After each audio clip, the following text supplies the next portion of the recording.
শোনো শোনো কাগজে কি বলছে, মদ খাওয়া অত্যন্ত মারাত্মক নেশা। এই নেশায় মানুষের চরম সর্বনাশ হয়। মদ খেলে লিভার খারাপ হয়, খাবারের রুচি থাকে না, স্নায়ু দুর্বল হয়, এমনকি ক্যান্সার পর্যন্ত হয়। অতিরিক্ত মদ খেলে মানুষ দুর্বল হয়ে পড়ে, মিজাজ খারাপ হয়, সংসারে অশান্তি হয়, নিত্য কলহ ঝগড়া লেগেই থাকে, অর্থাভাব দেখা যায়। অতএব মদ খাওয়া বন্ধ করা মানুষের অবশ্য কর্তব্য। খবরের কাগজে সব লিখেছে নাকি?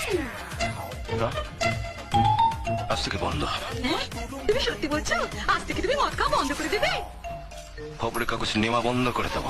একটানেতে গেলাস ফিনিশ সঙ্গে পাপড়ি চাট, শুকনা ভেজা পাঁচ কয়রা গুরু ফুড়া লাট। গুরু যদি ফর্মে থাকে সে আনার পেছনে পাটে জিও গুরু সবাই ফাও।